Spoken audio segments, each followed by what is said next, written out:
We would be remiss if we didn't talk about HIV and AIDS, particularly in communities of color. Larry Scott Walker with the group Thrives SS. He joins us in studio. Larry, the organization's very new. The acronym stands for what? Transforming HIV resentments into victories everlasting. Support services. You know, the organization focuses specifically on people with people of color with HIV. Fulton County is one of the largest counties in the entire country with HIV. Are we not getting the message?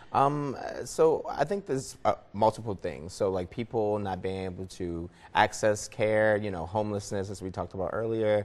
You know, people not, like you said, getting the message, not understanding the value of care. Stigma plays a huge role in people's choice to decide whether or not to uptake care or not. So something else that I think, you know, I'm going to say what critics have long been proponents of is they say stories like Magic Johnson. Right.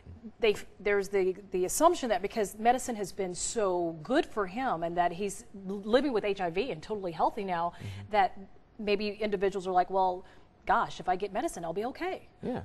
Well, I mean, that's part of it, but, you know, I don't think that that's all of the story. You know, certain populations of people, you know, black gay men, trans women, are just predisposed to getting HIV, you know, due to, you know, like I said, stigma, the poor access to care, homelessness, joblessness. So I don't think that, you know, people are just like not caring. I think that, you know, certain communities just have a high number of people living with HIV who are not in medical care. So it leaves you at a higher risk of getting HIV. So how do you feel your organization is going to help impact those numbers and bring them down? So our Thrive helps by offering holistic support that feels like home to people, that it's empowering and emboldening, so it makes you feel like you want to get in care, you want to save your community, as well as you want to uplift the lives of the people like you, both HIV positive and negative. With any illness, it's tough to go at it alone. Talk about the support services. Yeah, so Thrive support services are, like I said, feel like home. You know, in the Atlanta area, we have 800 plus black gay men living with HIV, 185 black women living with HIV,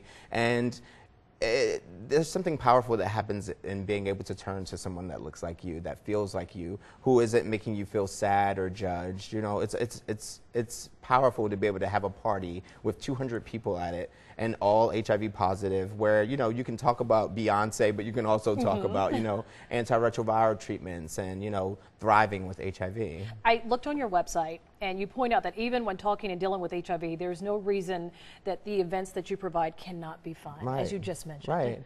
Right. I feel like that kills the stigma associated with being HIV positive. I think that when we hear support group, we think sitting around in a circle and being sad or, you know, begrudging a decision that I made. It's not a death sentence. Right. It's not. HIV is a chronic illness. You're going to live with it for the rest of your life. And, you know, I was diagnosed at 29. I could not live the rest of my life sad. So we realized that a great point, a rallying point, is having fun, celebrating life. And there's an old adage that says laughter is medicine for the soul. Right. I'm glad that you're making folks laugh. Thank you. It's a wonderful thing, and we appreciate you so much, Larry Scott Walker, for sharing your time. Again, the organization is called Thrive SS.